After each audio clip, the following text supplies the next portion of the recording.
were born before the wind, also younger than the sun. Yeah, the bonnie boat was one as we sail into the mystic.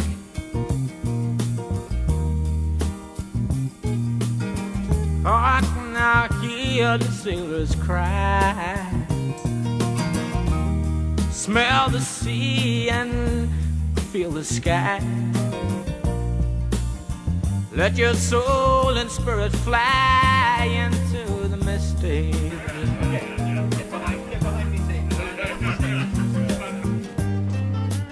And where that foghorn blows, I will be coming home.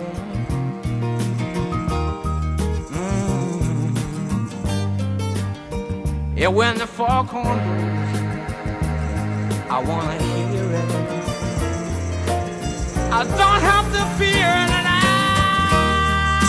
wanna rock your gypsy soul, just like way back in the days of old. How magnificently we will fold into the mystic.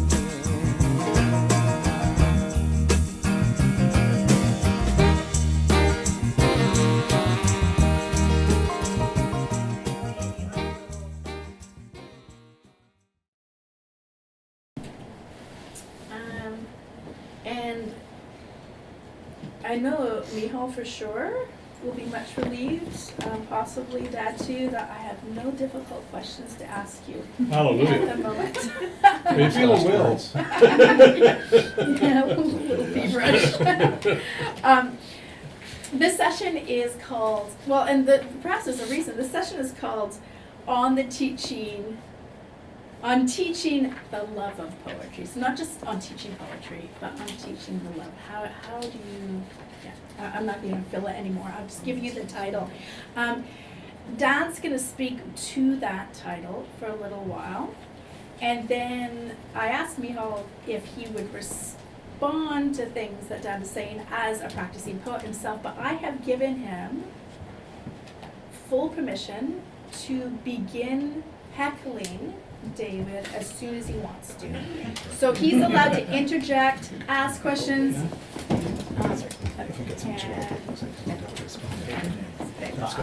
Yeah, so just so that they are erudite heckles. But yeah, so this will morph into a conversation, is what I'm anticipating.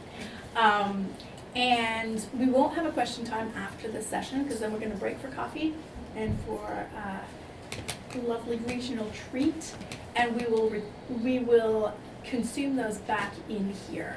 So when we do break for coffee, do everything you need to do as quickly as possible. Grab your coffee, your drinks, have a quick breather, but then we'll come back up here. The treat we will consume here, and then that will be our time for, I believe we call it Poets Queried, for you to bring questions from your discussion time yesterday, other questions that have been percolating over the weekend, or even things that you should think Micheal should have asked Dad or poked him on, or Dad should have asked Micheal. That will be the time for that. But right now, I'm just going to hand us over to you two. That's your cue. So I'm supposed to say a few things. You're supposed to say a few things, and they must be erudite. Oh dear. And profound. That's extraordinary. Well, I should shut down right now. Well, I guess what I can say about teaching the love of poetry, I hope that's what I've been doing for I taught for 51 years, and I hope that that's what I was doing. My colleagues say I'm not a literature professor, partly because poetry professors are rare. But I'm also interested in language, of course, and so they call me a philologist. I was first called a philologist, whether for good or ill, by my colleagues. And what philology is a love of the word, right? And one of the things I think that is interesting for those with a Reformation background is that literature has had a tremendous role, because of philologists, in the Reformation. Let me just succinctly put it this way. if you want to get at the heart of Catholic understanding of the Christian faith, you should read Thomas Aquinas carefully. And read along with him Duns Scotus and Bonaventure and Albert the Great and so on, because the heart of the expression of the Catholic faith is philosophical theological. So philosophers did the work, right, in theology. But at the Reformation, almost all of those people were philologists. They had come up studying the classics, the Latin classics. They did write, some of them, as poets and playwrights and so on, without going into detail. I think that's an important and significant, how shall I put it, difference in understanding why the two traditions will come at some things in a slightly different way. You know, you don't get a Charles Wesley naturally appearing in a philosophical tradition. The Adorate Devote of Thomas Aquinas is a beautiful poem, but the one that we sang this morning has a kind of joy in the experience of the resurrected life, which is characteristically Charles Wesley. And of course, he appears now in the Catholic hymn book. Since did you know that? I'll tell you about that afterwards. Okay, and so when you go to, if you go to Mass in our part of the world anyway, you may find that about half of the hymns that are sung are Protestant hymns. That's interesting. Why? Because they were good poets. And they carried the weight of that. So my life as a teacher, I very much, I'm afraid I'm guilty of what Micheal has observed. There are poets, and then there are people who teach, you know. And people who teach, you know, are rarely poets. You know, they may have had aspirations, or they may have inclinations. I certainly had aspirations at one point. I was accepted by W.H. Auden into a society called the Literary Society Lambda Iota Tau, on the basis of 5 poems that I didn't send him, but Clyde S. Kilby did. And I got the pin, and I got the nice little letter from Auden and so on. And I thought for a few brief moments, I'll be a poet. Then reality hit. It could happen to Bishop. Reality hit. So I went to graduate. He was spared. Yeah. Well, I went to graduate school, and the one thing I realized is that the kind of work that was necessary for me to do what I needed to do to be prepared to be a teacher of poetry left me no time to think as a poet. So, but you know, I had felt called to be a teacher. You know, I think calling is a key thing here. What is a kid from our kind of background here in the Ottawa Valley? How do you get there? You know, and I started out working with my father. You know, with my hands.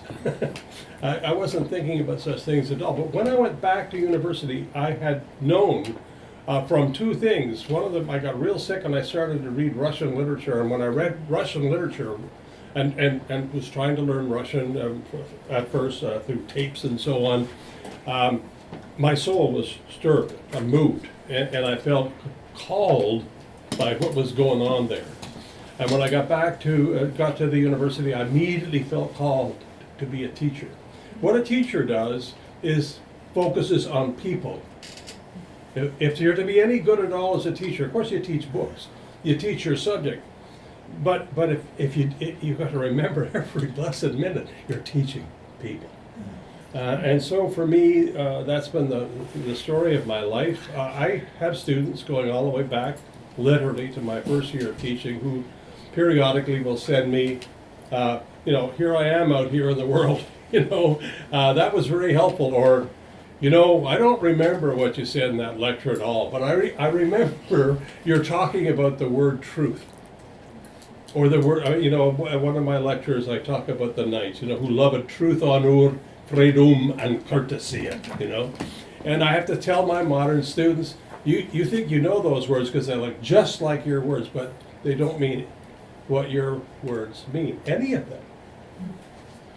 And I typically, in order to teach, this is the philologist part, right? I would take the word freedom, let's just to take one, you know, I would ask them, what does freedom mean to you? Well, having a choice.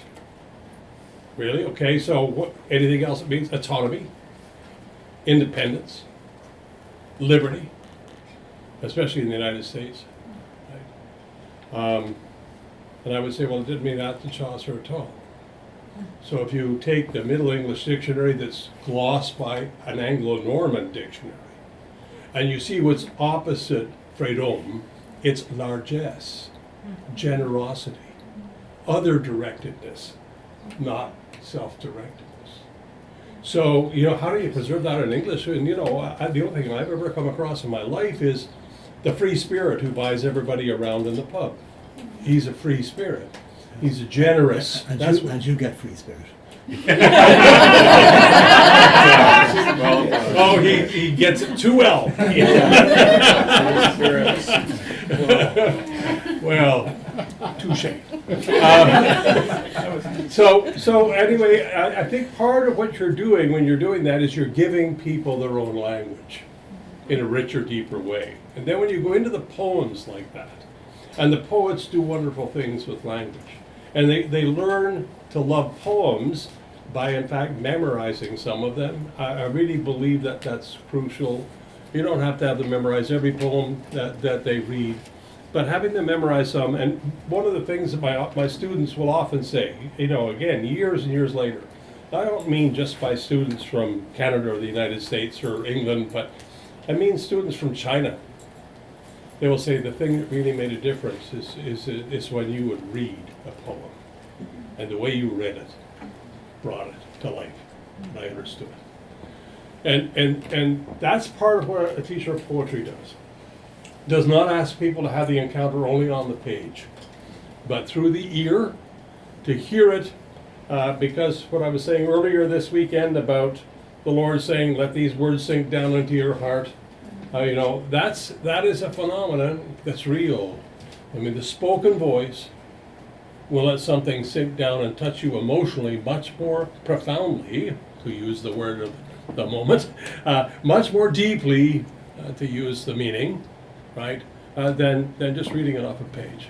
And this is why those of us who go to church in a liturgical tradition know what a profound difference it makes to have somebody read the scripture who really can read it. As opposed to somebody who stands up there and sort of stumbles through the words, It's because the reading embodies it, if it's spoken in a way that it never happens if it's just off the page. So I would say, the reason I get letters, emails, I get students I got one guy that just pesters me to death from here in Canada at the University of Ottawa. He rejected his faith when he was, I guess, a teenager, and he came to university fighting against God all the time, and I was a convenient target in a way for him. That guy won't leave me alone. I mean, I get at least an email a week from him, and he's a poet. He's also a literary agent, or he's starved to death because his poetry isn't very good. But I get emails from people like him, and what does he want? What is he doing? Well, he says, anything I can find online that you have given a talk and it's about poetry or theology, I get it and I listen to it. Why do you do that, Brian? Well, he gives some kind of crazy answer. The truth is, he's still searching.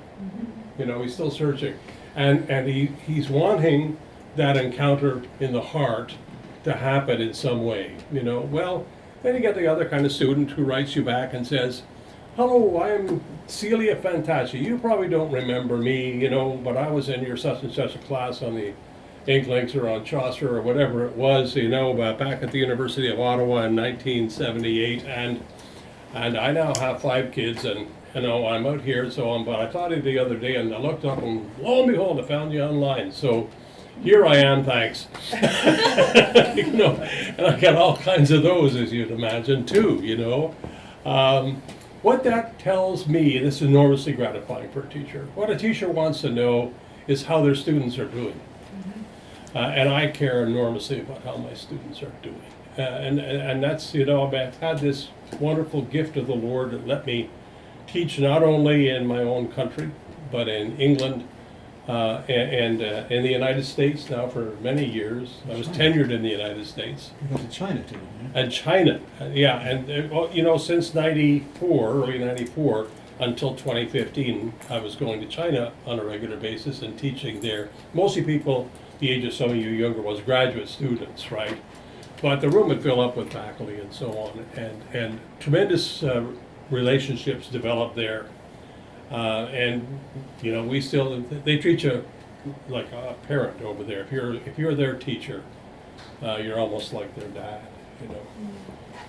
And so, what is the good of poetry if there's not love in it? I mean, I think the poet, when he writes, any poet that's serious, loves something enough to address the heart to it, you know, or love somebody enough to address the heart to it.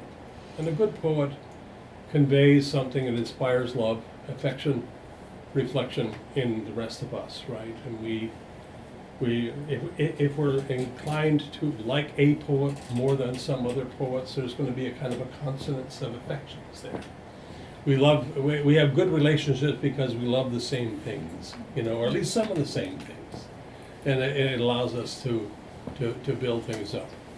When you're teaching poetry, you're developing a community. I never liked a group any bigger than this. The University of Ottawa was kind of tough on me. I would have classes of 75 people lots of times, and you know, when I could still see one of my crucial requirements for teaching, for me anyway, I would kind of move around the room and look at people right in the face, you know, and I wanted to sort of see what was in their eyes, because when they asked a question, I wanted to know as much as I could about what was behind the question, or what was the real question. I've taught other subjects. I was required, like most professors, to teach prose as well. But never did I have the kind of rapport with prose that I had with poetry with students. And it's not because they understood these poems the first crack either, you know. Sometimes it took a while, but they would come to a point where they yearned for understanding of the sort that they hadn't been experienced. There's a phrase that you say in Scots Gaelic, which I've done a lot of meditation on lately, and maybe I'll get brave enough to try to write a poem about it. But when somebody sees something or encounters something, and hears a piece of music, let's say, that's beautiful, what they don't say is, that's beautiful. What they say is, "Hamakarn ironic." It makes me feel a wee bit lonely or incomplete. It kind of fills me with a kind of desire, right? I yearn for more. Now that's the thing. That's the real thing, right? It's not something objective out there. It's something that you yearn to come into a greater and deeper encounter with. And I think that is at that desire. Dante speaks of this desire in his Convivio. You know, this is the key thing that needs to be there in the heart of a poet and in the heart of a teacher. And it's the thing that produces response. So that's what I have to say. I mean, I don't want to give you a long talk, but I've had the joy of teaching people a tremendous number of environments.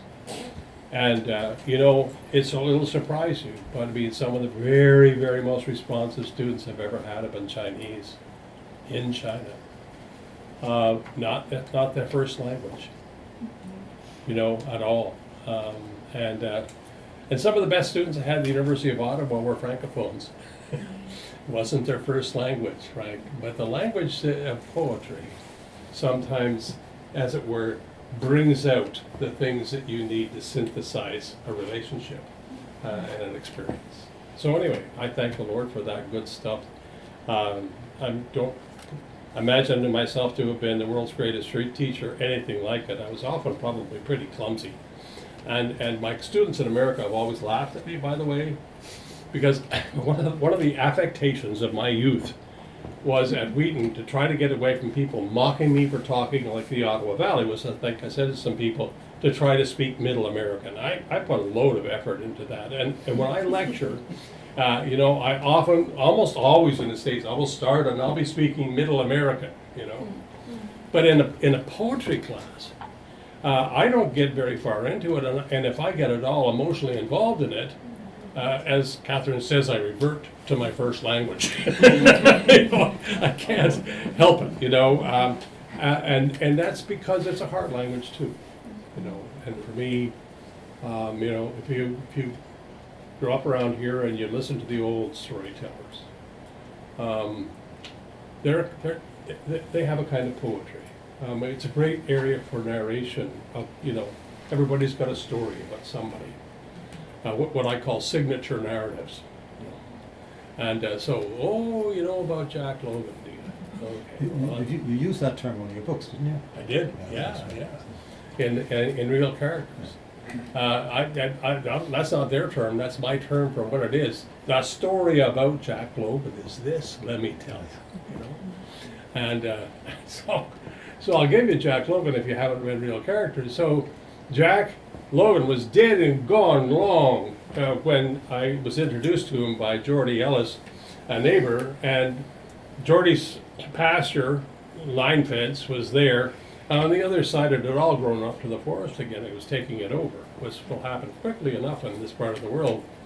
And so I said, who owns that land? Oh, that's Jack Logan's place. I said, who's Jack Logan? Never heard of Jack Logan. Well, let me tell you, David, about Jack Logan. Jack was a bachelor farmer, and he kept turkeys, and they kept disappearing. And well, you know what happens. One day, officials found somebody they thought might have been involved, and Jack was called to the court in Almont. And the judge said to him, Jack Logan, would you say that that man was a turkey stealer?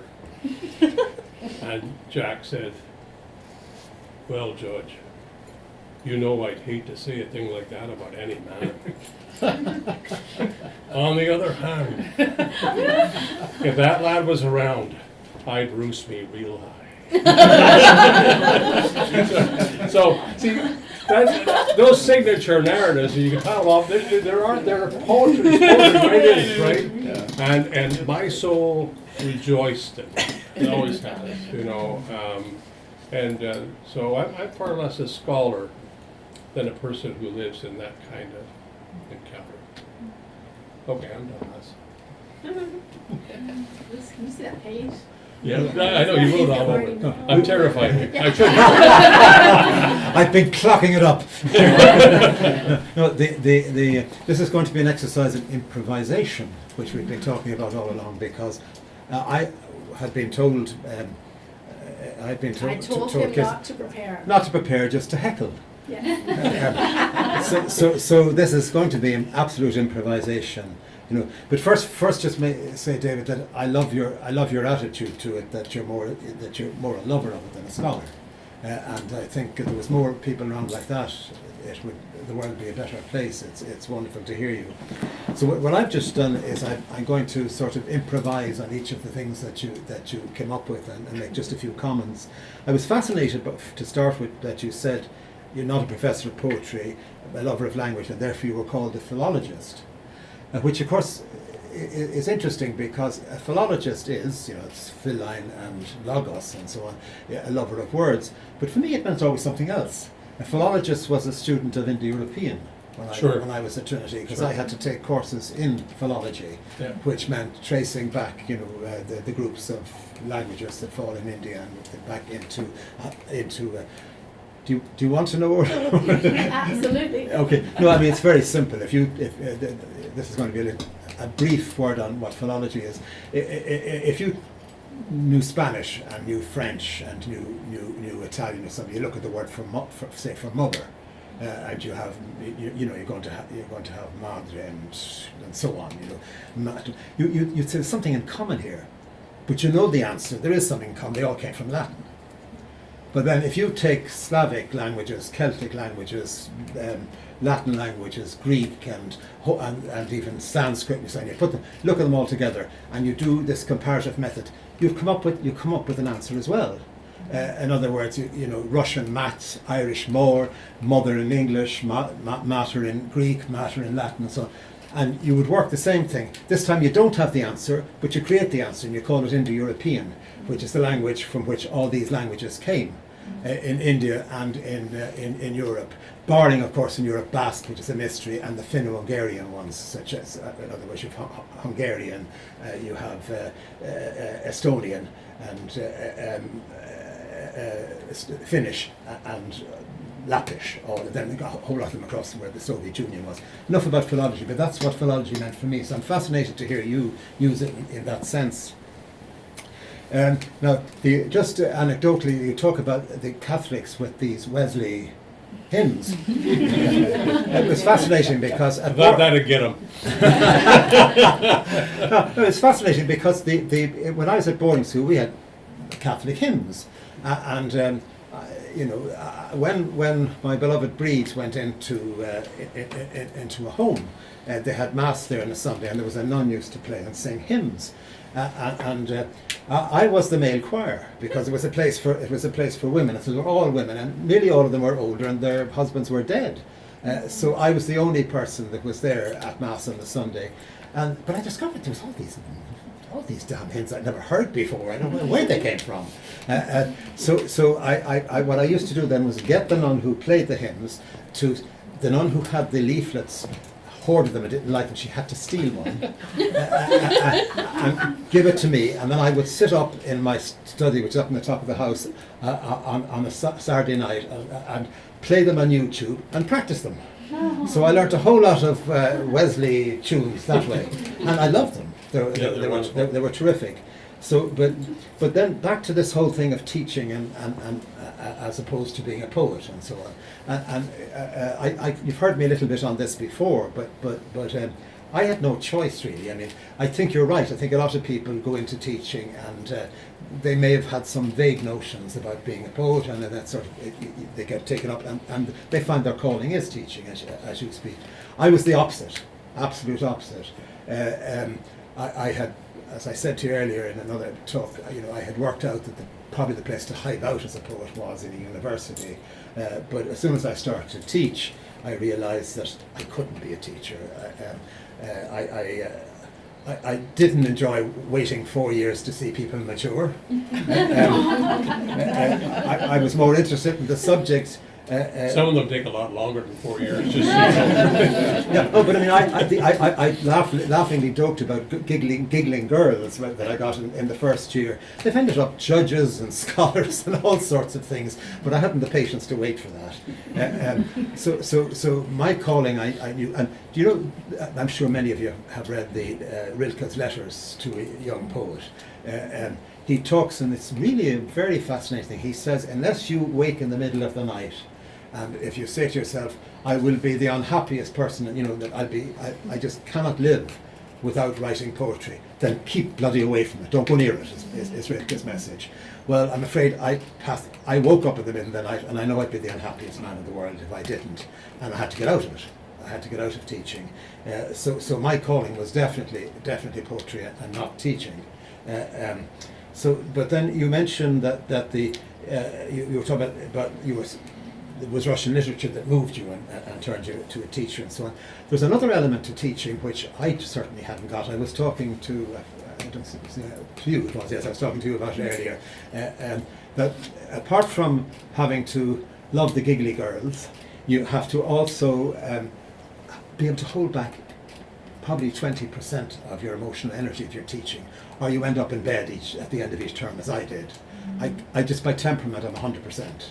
I cannot hold back, and I don't think you can teach unless you do that. Would you agree to that, David, or a certain amount? Yeah, I suppose that has to be true. But part of the I guess the lack of success on the part of your friend here is that I was willing to put up with it being wiped out, not only at the end of the term but all weekend long, because I've never been very good. Maybe I owe this to my dad. I've never been very good at being temperate.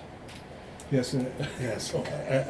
No, but it's interesting you said that because you were prepared to pay the price, which is being exhausted. Yeah. And it's an interesting thing that, because I remember being there was it's a bit of a roundabout, but in Ireland the Senate which is just, it can delay things, but it doesn't actually, it's not very powerful, but it can delay things, and it can send things to the president if they think it's not constitutional. So on. But the universities elect a president. Trinity has 3 and the National University has 3. And there was one chap who was, I knew him well as a pal, and he became the senator, but he always, when he gave a party, everybody said, oh, there's an election coming. They knew once he was giving a party there had to be an election in the thing. And I remember going into his party, and there was a young lad there who was an assistant to him, and I was chatting with him, and I said to him, I don't know how anybody can be a politician, because they're hung out to dry at every point and everything. And I was amazed. He was a very young man. He looked at me with great wisdom, and he said, if you wanted, you wanted to be a poet. I said, yes. He said, would you? Yes, I said, I've been hung out. I've got bad reviews occasionally, and I've had to walk down the street and face them. Say, you were able to do that because you wanted to be a poet. If you wanted to be a politician, you'd be able to do it too. So in a sense, that's what you're saying, isn't it? If you pay the price, if you really have a calling to be something, Then you talked about you talk about the introducing people to words. Well, of course, you're working with words the whole time and playing with words as a poet and giving them a richer language. But then, interestingly, you talk about memory, and I think you're absolutely right.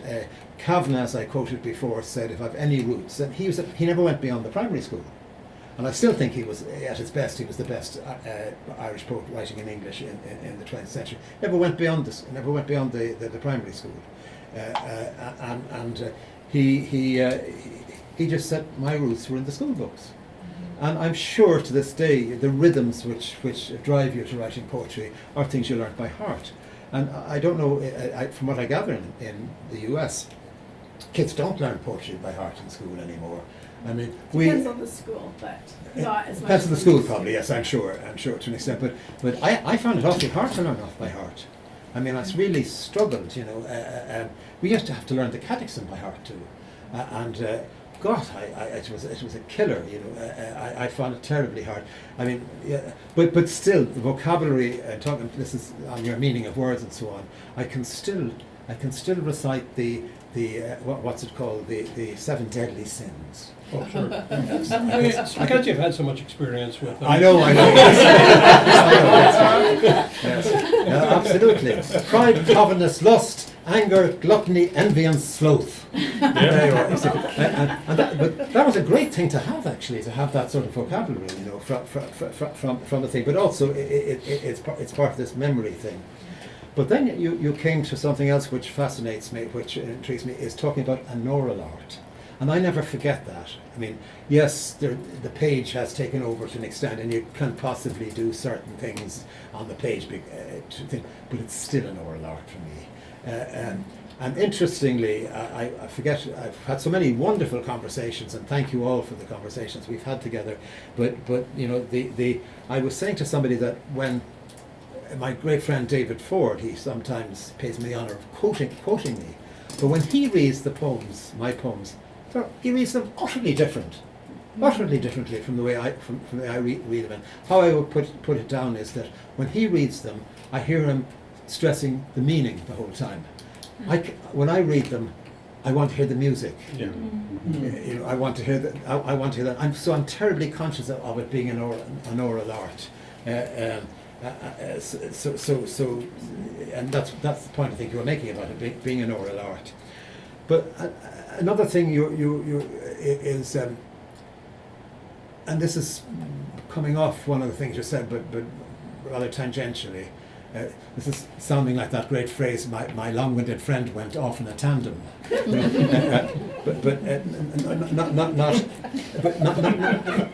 Not dumbing down. The great thing to creating love of poetry. I mean, I've never taught poetry.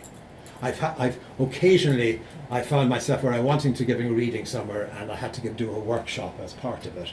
I got through it somehow or other, but I never actually taught poetry. I never had any desire to teach it. But I do find that it's a very silly thing people do, and you get it with people, right? A lot of poets go in for this sort of thing. Poetry isn't that awfully elevated stuff you had at school, you know, it's not that intense stuff at all. It's about everyday things. You know, I stubbed my cigarette in the ground, and you know that you know that sort of and of course it's encouraged by slams, as they call them too, where people get up and carry on, you know. Then I bring you to you come to China, and that's fascinating for me, because a teacher in Japanese is sensei, which it makes, if anybody has done what you call the stuff judo, then they'll say. But you know what sensei means? It means the life that went before you. So sen is before and sei is a life. And that is that's fascinating for a teacher, I think, to think that you have. I'm thinking of all the people that come back to you and tell you where they've been, and you're interested in where they've gone and so on. You are the life that went before them, which really fascinates me. Then you talk about prose, that you would prefer, you know. I always too, I mean, I don't know, it's the intensity of poetry, it's there. And it's also, by the way, just an extraordinary medium for our time, because we're all in this soundbite culture. It's much easier for a person to put a book of poems by their bedside, take up one and read it, than to read War and Peace, for instance. You know, or Middlemarch, both novels, which I love. So there is something about that, but I've always loved the intensity of poetry. You know, but when asked to define it, it's always difficult. I have a very rude limerick, but I'm not going to do that.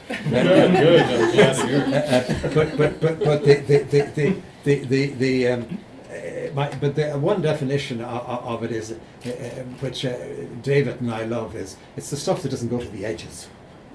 And he always says to me, "You get away with murder." He says, "You get away with damn murder. I've got to go to the edges all the time when you don't." But it is, I think, by what we're getting at, right, is the intensity of it, actually, you know, of it. But then you mentioned something which is very, very deep in me, and very deeply connected with poetry: yearning and desire. A book which I have with my agent, which I've mentioned, which I haven't yet signed the contract for, but I hope will, is called Desire. The one that will come after the next, I hope, after that one. So desire is something extraordinary for me, and the best poetry, like Mozart's music for me, has that combination of joy and a sadness, which a sort of a yearning, which yearns for something beyond ourselves, yearns towards eternity. Yeah, and never was piping so sad.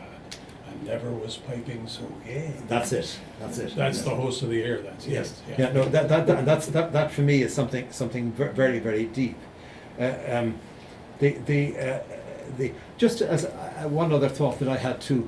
You know, you said that learning languages and so on. People always say, you know, you don't read poetry in another language until you get to. I always started by reading poetry when I learned a language, because it seemed to me to get the spirit of the language, it gave me the joy of the language, and so I always began with poems. I find it very, very sad. Obviously, the vocabulary you have to look up a bit. It's not going to be the everyday vocabulary, but it does give you something about the rhythm of the language, in a very strange way that prose doesn't actually. I mean, good prose has rhythm. I know that's not the thing, and I love certain novels. And then you mentioned short stories, and of course that is the essence of, you know. I'll tell you who Jack Logan was, you know. Yeah. But Frank O'Connor was he in the book he has about short stories. He starts just like you and Jack Logan. Yeah. He starts a short story as somebody stopped and you'd say, "Be the hokey, there was a fella lived down this road," and that's how he starts to explain the short story, which is your Jack Hogan, or Jack Logan rather, thing. So as I said, I've never taught poetry, so I've nothing more to do but to I'm a sort of a parasite on David's talk. So that's me done. What does that elicit in you, Dad? Any thoughts? Well, a bunch, yeah. That we don't have to cut. But no, you can say them when we promise we'll cut them out. Well, okay, but no, I think there's some point of contact here too. And here's one point. I mean, I chose to quote from one of Micheal's poems in my introduction. And one of the things I was thinking about, why was I drawn to that poem? I'd read all kinds of his poems. And it was because of the way he ended it. And the way he ended it is after talking about what wine does to people when it sinks its ease down to the nerve ends, he then immediately says, my roots are here. And what follows that is not what you'd expect. I feast on faces, boundless laughter, a radiance of friends. Now, I responded to that because that's exactly how I feel, right, myself. So the reader comes in and makes a response like that. For me, faces are crucial. And if those of you are philosophically inclined, read Emmanuel Levinas on faces, right? It's very useful. But for me, the faces of my students are engraved in my mind. I may forget their names, but unless you've deteriorated terribly after 40 years, I will recognize you, because you're riveted into the brain now, and it's because I've looked into the face, right? I can't teach without looking into faces. That's just the nature of the way that the Lord made me, I guess. And I think that's part of what teaching is also part of what poetry is. It's an invitation to share in something that can become deeply interpersonal, deeply personal. You can't read a good poet and feel detached or at a distance, unless you're just a terrible reader. I mean, you're not trying, You have to make some kind of response. But to get the poet in front of you like we've had this weekend, and you look at this, ragged, haggard bard here, and you listen to him as he reads, that's indelible. I promise you'll never forget that. You'll think of Micheal reading, and you'll think of him when you think of some lines. That's just the way it's going to be. Well, that's a point of confluence, not a point just of dissonance, right? Yeah. Just on the faces thing, I mentioned earlier and I love that you mentioned Emmanuel Levinas, because I think when I was talking about, did I do it publicly or in a private conversation? I can't remember. There's been so many conversations, but that one of the great things of David Ford's friendship for me was that he passed me books. It was a channel I was working in up in the Attic in Booterstown in Dublin, but Levinas was coming in through this wonderful channel, and Recur and all the rest of them that came through. But that book actually, that I think it's from that last section of A Fragile City. Mm-hmm. And if you look at A Fragile City, the face occurs in nearly every poem in the whole book. Yes. It was the time I was reading Levinas. And just to expound a little bit on Levinas, it's the extraordinary thing. He was a Lithuanian Jew who ended up in Paris teaching. Yep. He was despised, of course, by the powers that be at the time, which were the existentialists. Mm-hmm. They took him as a joke. But he was actually restoring the idea of ethics to philosophy. Sure. Through the face. And the whole thing was that the other face was above you, and the other face was commanding, do not kill me. Yes. In other words, you're responsible to you're responsible. The ethics is the responsibility to the other face. It's fascinating stuff, and it goes round and round. He writes in kind of spirals. He does. Yeah, but it spirals into you. It's he writes like Chagall paints. Yes. So if you think about Chagall's painting, that's a visual correlative to Emmanuel Levinas. It's fascinating. I happened I was one Christmas in Paris, and I came home and I turned on the radio, and he died on Christmas Eve night. It was quite extraordinary. And I had just bought his books in French because I had read the translation by Alphonsus. What's his name? I remember it very well because I was reading it. I had it in Norway, and Alphonse is the Norwegian word for a pimp. And so all my friends were wondering what I was reading. Do you remember his surname? Alphonsus? No, he did all the translations of it anyway. But the other thing I was just going to throw in for fun, I made a note here when we were talking here about poetry. The sign for a poet in Japanese is probably the same in Chinese. I'm not certain. Pretty close. Pretty close, yeah. It's the sign, it's a mouth with three things coming out, which is word, or I think, and a temple beside it. The word in the temple. That's a good point to Yeah. make a connection here Yeah. too, because one of the things that Chinese poetics understands very well is a point that Emmanuel Levinas makes also in a little book which it's very short really for him, and I recommend it highly. The English translation of it, all of his works done first in French, is, let me see if I can do this, Transcendence and Intelligibility is what it says in English. And the basic argument of the book is this. It is that when you lose transcendence, you will surely lose intelligibility not far behind that. That there's something about transcendence which is essential to not only meaning, but to personal communication, interpersonal communication.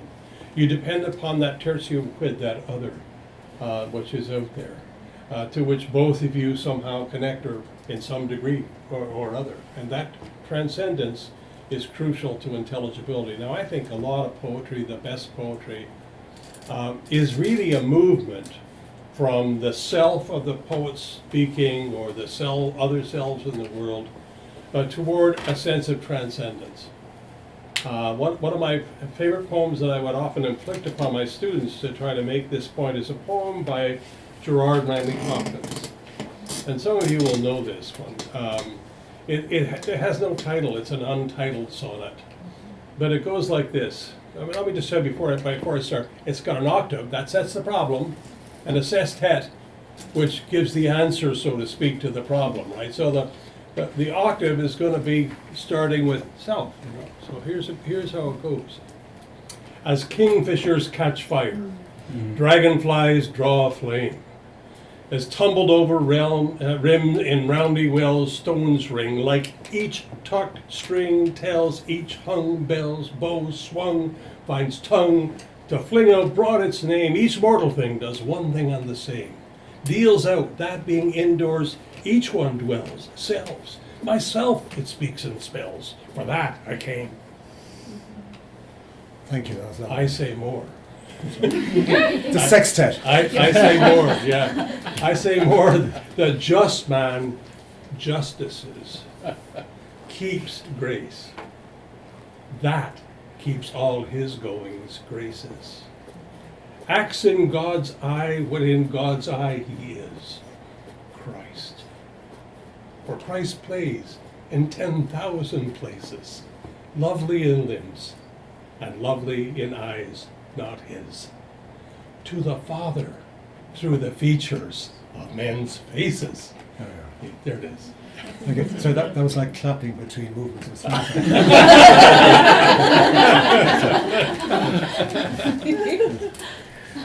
That was lovely. Thank you for that.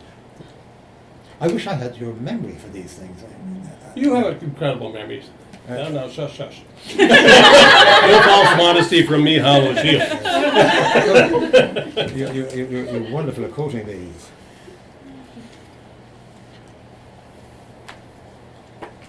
So is there going to be an embarrassing silence?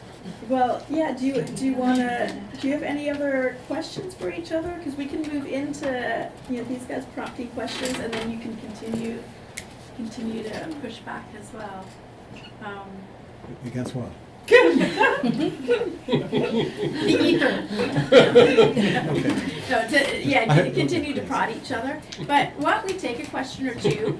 And I guess what I'm attempting to say is, if in answering the question, then Dad says, yeah, but Micheal, what about this? Or also this, and vice versa. Feel free to riff upon each other's responses to questions. Well, I thought that was what we were doing last. Yeah, no, it was. And I want you to keep on doing it. Do not feel constrained. So does anyone have any questions? And even pulling back to the title, put your brain there on teaching poetry, on teaching the love of poetry, which a number of you do. And some very well, we know, right? I mean, there's somebody over there that is apparently superb at it, right? We have the evidence. Maybe you should say something about this, Emily, maybe? Well, I teach poetry to small children, so grades 1 and 2, at a little classical Christian school. So we do a lot of memorization of poetry. which honestly, when they're that little, is not hard to do because they love it. They're just very attracted to anything that rhymes and patterns, and so I had this, well, this is the sort of thing that wouldn't happen in a post-COVID world, but years ago, I had a sort of reunion with friends from university, and I had the worst sinus cold I've ever had in my life, and thought about not going, but there was a friend home from abroad who I hadn't seen in years, and so well, I'm gonna go to this thing. I won't hold anyone's baby, and the children who are there don't know me anyway, so I'll be able to keep my distance. And in the course of kind of the afternoon, my friend's little boy kind of came up and was sampling different things off the table, and didn't like any of them. And then he picked up a rum ball, and his mom said, "Oh, Eddie, you're not gonna like that. That's a rum ball." And he I like this one. And she said, "That's the winner, eh?" And he said, "Yeah." And I said, "Winner, winner, chicken dinner." And he goes, "Let's go play Lego." And they was glued to my side and probably contrived something nasty. So, if you ever need to win a child's affection, you just speak in rhyme. That was it. Will do. That's all I need. But yeah, no, it's really a joy to read poetry with them because they respond so readily, they memorize so quickly, and it's not really teaching, it's just enjoying poetry with them and noticing things about the poems with them, right? So they'll readily notice things, or and anytime I can ask things like, "Oh, I wonder why the poet thinks this thing is like this thing. What did the poet notice?" And then they'll notice that, or they'll notice something similar, and so I mean, what I ask them, I don't know where I sort of got these questions from, but what do you notice, and what do you wonder, and what are you reminded of? So I sort of just use those questions pretty frequently. I word them differently sometimes, but what do you notice is helpful, because they'll notice this poem rhymes, but not in the way that one does, so they like to notice the rhyming pattern. And what do you wonder? Things like, I wonder who's the speaker of this poem. And then they'll realize, oh, it's a bear, right? Or whoever the speaker is. And what does it remind you of? Because then they start making connections to other poems that are similar, right? They hear the echo in, because poets are talking to each other through their poetry, right? So they start making comparisons that way. And they're 6 and 7 years old, but they're able to do that, and they enjoy doing that. And what you gentlemen were saying about relationship and community, because they're reciting these poems together, they have a shared language of their own, and so their little bits of poetry will come up kind of here and there when they see things that remind them of poems and that kind of thing. Yeah. Can you repeat those again? The questions? What do you notice? What do you wonder? And what are you reminded of?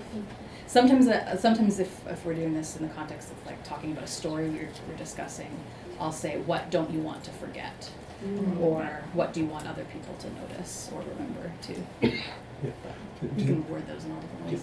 Do you think it goes even beyond that? I mean, because my first sense of rhythm was skipping. Yes, when we do lots of Wibbity skipping wobbity, rhymes. wibbity wobbity, jelly on the plate, Yeah. jelly on the plate. You know, that goes Yeah. on. Yeah. Mm-hmm. Yeah, we read You guys do lots of skipping. We do lots of skipping. We have a whole day of Yeah. skipping, as Ben can tell you. He's an alumnus of this school, but there's a wonderful. I didn't teach him, but there's a wonderful story by Eleanor Fargen called Elsie Piddock Skips in Her Sleep, and she in the fairies kind of realize that this little girl is good at skipping, and so she gets to train with the fairy's own skipping master, Andy Spandy. It says, Andy Spandy, sugar, candy, French, almond, rock, bread and butter for your suppers, all your mother's got. But she learns all this, the high skip, the shy skip, the skip double double, all these skips, and then it becomes very important as she ages, and bad men are trying to ruin the nature in their community. And anyway, but so they know very well the relationship between skipping and poetry. And then you have riddles, another Yes, they like those too. Yeah. Yes. The community thing is, I think, really important. You know, that teacher I talked about, Bob Shaver, made us, memorize that 240 lines of Byron's Charles Harold's Pilgrimage and so on. But the opening line of it, and there was a sound of revelry by night. I've met guys on the streets of Cambridge. I've met guys on the streets of Toronto, and we recognize each other. This is like years later, right? Maybe 2 decades later. And immediately you say, and there was a sound of revelry by night. And you go to a pub, and get caught up, I think it's quite wonderful that poetry does build the community, just like you're saying. I think it's a wonderful, wonderful thing. And if it was happening to more young children, Emily, wouldn't it be good? Yeah, it saddens me because it becomes, I don't think it's impossible to sort of begin a love for poetry when you're older, but there can be an awkwardness, right? Because it's a form that you're not used to, and for some students, because I teach kind of university level students as well, they can almost push back at like, I don't know, if this isn't kind of appealing to me, there must be something wrong with it, or there's something wrong with me which I don't want to acknowledge. So it's just nice to not have those burdens, those barriers there if they've been exposed to poetry from the beginning. Yeah, which I mean, you start with nursery rhymes, right? Yeah. You do. You don't need to be good at reading poetry to be able to say a nursery rhyme well. It teaches you how. So, Let me tell you a little wee story that I hope it never happens to you when you're teaching nursery rhymes. I was in grade 2. I didn't do grade 1. I went in kindergarten because my aunt had taught me how to read. But it was the one that begins ding dong bell. Pussy in the Well. Yeah. Yeah. Who put her in? And Lynn Beach yells, David Jeffrey. Before you can get to the next line. I don't think I've even told Catherine that one. Lynn Beach was not fond of me. It's because I had taken her pigtails and slowly inserted them in the inkwell in my head. You deserved it. I did. It's pretty hard. One of the things that you both in different ways have talked about that in Dad, especially when you're talking about teaching poetry to university students and sharing poetry with people, that I saw reflected and was drawn into in a whole new way when Emily's students were here, sitting on the floor all around me. And I think kind of opposite to what we've seen the last few days, on Thursday night, where you have the poet and then the audience. And I was the audience, and I had all these children in front of me, and they were the poets. Mm-hmm. They were the reciters. Was the deep delight and excitement and eagerness they had to have me fall in love with the poems that they were reciting. Like, they were my teachers, but they were, and we talk about community and relationship. They were drawing me into the poem, not just like, hear my words, hear that I'm getting it all right, hear that I'm getting the inflection correctly, that we're not making mistakes, see how much we've memorized. They were completely oblivious to the fact that after they recite to me William Blake, Christina Rossetti, Robert Louis Stevenson, Shel Silverstein, that I'm gobsmacked that they're just sitting here just reciting all these things off. They don't think it's something to be boastful about or anything. They are so focused on, hear how amazing this poem is, and isn't this so cool? And they're just pulling me into it and so keen for me to partake. And when I told them that you love poetry, they wanted to bring our favorite books to show you, right? Yes. So we were saying, and she loves nature, so they said, okay, we should pick really good nature poems to show her. So they wanted to share with you what they love. Which is so cool. And so Dad talks about that at the university level, and here that's starting even now at this level. And I've actually misplaced in the craziness of this weekend the amazing, somewhere around the house is the amazing poster that Emily and her kids, each of those kids made for me, with pictures they've drawn of all different mushrooms and one of their mushroom poems that I will have put up somewhere around the house. Forget who the philosopher is, and someone might be able to scream it out, but they say something along the lines as, our whole childhood we're taught to be adults, and then all of our adulthood is trying to be kids again. And that's just what that means. No, they were indwelling childlikeness there and calling me and the parents in the room back into that. Let's say one more. Okay, we can fit in a couple more questions now before we break for coffee and brownies and ice cream. Are they still storing up the hard questions? They're storing up, yeah. Well, no, they're. You mean Well, you haven't heard them yet? You are welcome to delve into a hard question. No, I didn't mean. Just you told me that people are going off into groups to think up. Oh, they difficult did that questions. yesterday. Yes, Right. they did that yesterday. We talked over different questions and thoughts. Yeah. They haven't happened yet. They haven't They struck actually with haven't them, asked yeah. these questions Yeah. yet.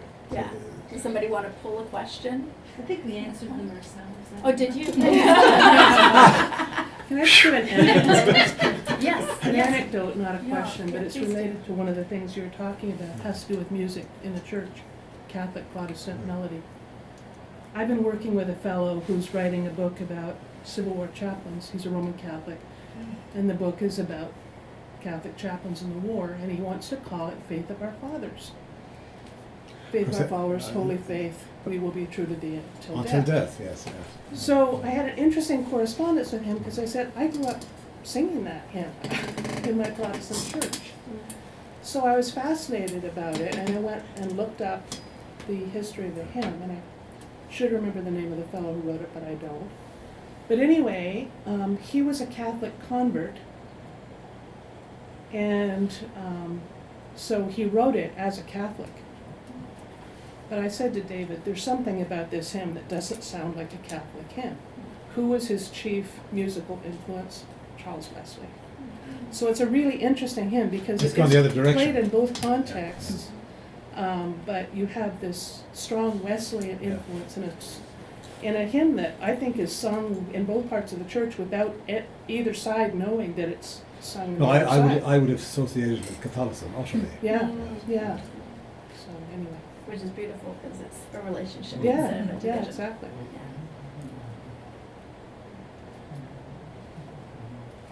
Yes, I have a question. There is time for questions after, or is this Absolutely. the only No, time? no, yeah, no stresses.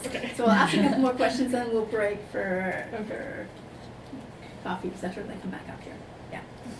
Yeah, so that was your question, Celia? Well, I have a question. I have a question, but I just want to make sure there was. I don't Go know for it. Go, yeah, let's, in fact, why don't we, Sorry. we'll delve into that and then we're gonna break for coffee. Okay. and ice Well, cream. it was based off the conversation yesterday, but then Micheal, you said something that reminded me of it, which was poets don't have to go to the edges, or your friend was saying that you get to leave a lot out and get away Yes. with it. And I was thinking about what you were saying, Professor Jeffrey, about novels and how they can be depressing, and how, you know, there's something in poetry that is different from that. And I brought it up in conversation, so we got to talk a little bit about it yesterday. But I took a contemporary novel class last year, which I hadn't done before, and I don't really read a lot of contemporary fiction. But one thing I noticed was there were a lot of novels that we were reading that were very inward turning.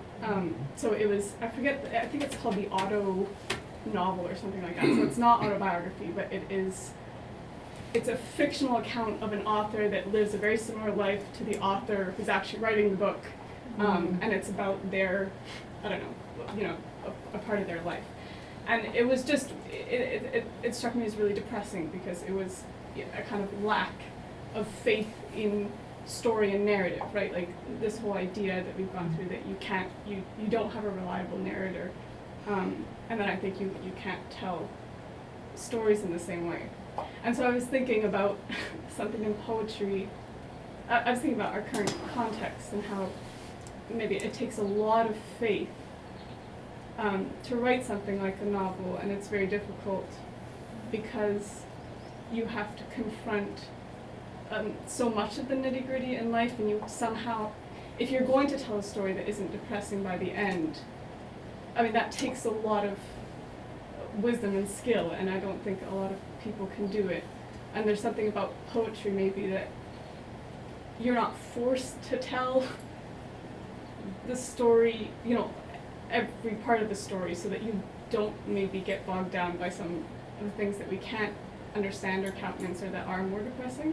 But then I was thinking that you've written this long work of poetry, as you know, others have done, that is a narrative, and it must have been, or I don't know whether it was, but I guess this is the question I have, whether it is difficult to think of larger narratives and not get somehow, I don't mean depressed in any clinical sense, but confused or lost in all the details of life that we can't understand. That was a very long, I'm very sorry for that, but Yeah. that was what I was thinking based off what the conversation. I think narrative poetry is more difficult than lyric poetry. And myself, Micheal may have a different view, but he does I mean, he's just accomplished one of the biggest epics that ever has been written in the English language, and it does have a narrative thread. But in my own experience of trying to write it, actually I've not done it. What I've done is I've taken a biblical narrative and a biblical character, tried to get inside him or her, and then, let the story that's already there, it's already written, sort of play itself out. But what a poet, I think, often does, and even I would say probably even good storytellers do this, they do gravitate toward narratives that can be, it can produce a gem-like nugget, like the Jack London story, right? Something at the heart which synthesizes and draws together.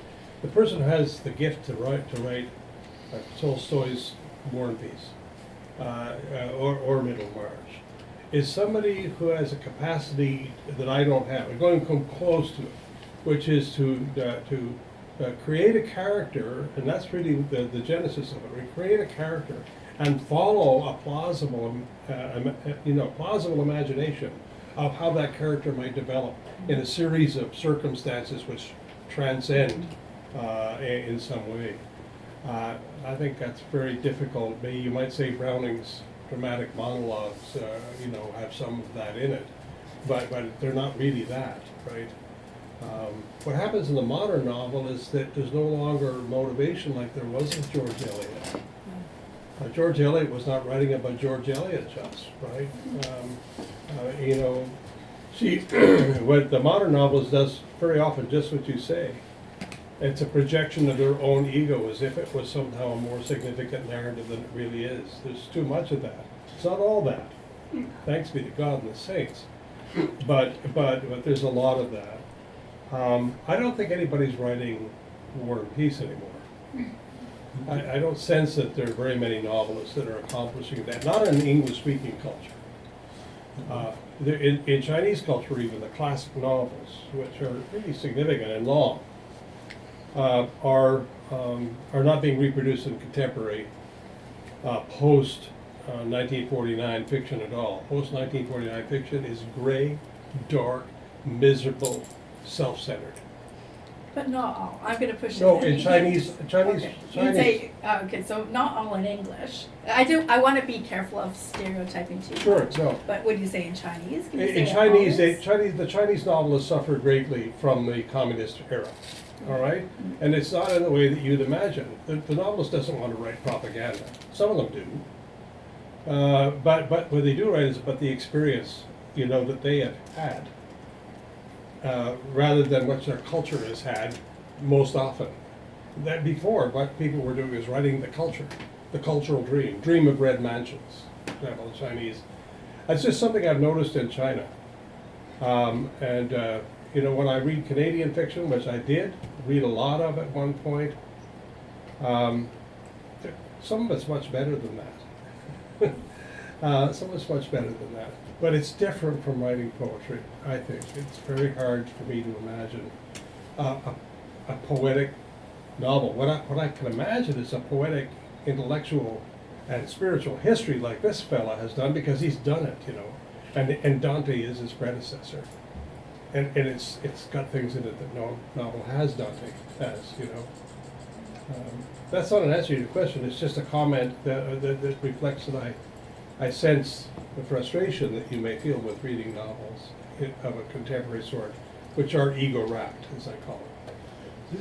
Just one extra point though. You talk about Middlemarch, which is one of my great favourite novels, as having, it does have a narrative. But the extraordinary thing, the beautiful thing about it is the way she sets it up, because you've contrasts the whole time. You have Dr. Lydgate, whose career is destroyed because he gets the wrong woman in his life, who is selfish and ruins his career. But set off against that, you've Mary Garth. Yeah. And her relationship to Tom, isn't it? So you get all these contrasts being set up. So it's not just a narrative, but contrasting stories being set up in what is for me a fascinating way. And I also love the way Solzhenitsyn does it a lot too. You go from it's these sort of panoramic novels where you take up one story and then you take up another, and then you go back and you take up the first. You vary. So all these things it's almost like music thematic, it's being interwoven with themes. So it's narrative plus that, I think. Yeah, that's Yes. a good point. I like that. And we're not saying that modern poetry is never ego-wrapped. Oh, no, I said that in the introduction of it. It's mostly that. It's mostly that. Or even rap. Yeah, no, he's an exception to that rule, right? As Richard Wilbur was. Oh, sorry. Well, I was just gonna. I don't think I think it takes, in this context where we have access to so many different contexts across the world. I think there definitely are novelists today who can write stories that aren't. Who can write novels that aren't depressing, that have some. I just think that takes so much more strength and wisdom Yes. today than it did before. And I find a lot of, and I think some of the novels that I have read, it's very evident that their authors don't have that faith, and so you have stories that are, I think I won't remember the Latin, but the kind of, I think it was Augustine or someone else who kind of, this idea of sin is wrapped up in self. It's very Incurvatus esse. yeah. Curved in upon itself. Anyway, I just to say, like, kudos to But- novelists today Yes. who do have that strength and wisdom to be able to It's write. countercultural, is what you're saying. Yeah, I think it is. Yeah, which reminds me of Toni Morrison a couple of years ago at the Harvard Divinity graduation, talked about how in recent years, evil has been given the intellectual platform. And evil is so easy to write. Evil is so easy to write about. That goodness is really hard to write about. And she kind of committed at that moment. She only had a couple more years to live herself, but she said, I myself have given evil too much of the intellectual platform and made evil cool. And I am choosing to try to seek to do that more with goodness, but it's hard. Yeah. Don't you think a writer needs a deeper story in their own life in order to write a novel or a story that has the possibility of meaning and hope and all these kinds of things? So if you're in a culture that doesn't believe in the good, the true, and the beautiful, as you talked about in your last essay, and you are creating your own, everybody's creating their own reality and truth as opposed to trying to connect with a reality truth to outside yourself, then how can you create a fictional world when you have almost out of nothing, when you have only your own ego and your own, my truth, that expression, my truth, to write from. So as the master stories dissipate, our individual stories are going to be weaker and weaker, I think. And it's not just the Christian story. I mean, you've got to have some. Personally, I think the Christian story creates great art, or is the beginning point of great art. But it needs to be a deeper story than our culture provides. Absolutely, and by the way, if you haven't read Dan Taylor's own work, I strongly recommend, because he's challenging the problem that you're talking about. And Death Comes from the Art, for the Deconstructionist, the first novel in the sequence. What you have is a graduate student who is ticked off at and completely cynical about the world of English studies, is a dropout. And it has, well, I don't want to give anything with the plot away, but this is the part of the brilliance of this novel, is that this guy is drawn back in to take a second look at the big hero professor. And oh my goodness, what he finds. But the shape of the novel has a kind of spiritual closure to it. That's one of the things you've managed, right? And that was, he does have a category of hope. He has a category of future hope, and even this guy Moat is a total cynic.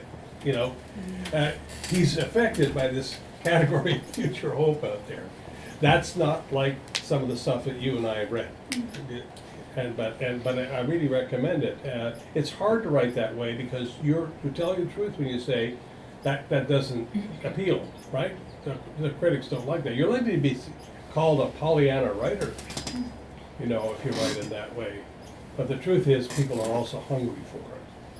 And I think that's going to turn. Eventually, people are going to stop wanting to beat themselves with a wet noodle every time they open a book, you know? Dead sheep. I think on that note, and the image of a dead sheep and a wet noodle, let's pause, go down, or maybe not the image. We'll just let the words float out there. Run down, grab yourself a coffee or a tea or some water, and then make your way back up here. I'm guessing there's probably going to be leftover brownies, etc. out there, and they've all disappeared. So, yay, we have Maya. So go down, grab that, and then come back upstairs and grab your seat, and we'll be served some Algonquin canoe ice cream in our seats, so we can carry on.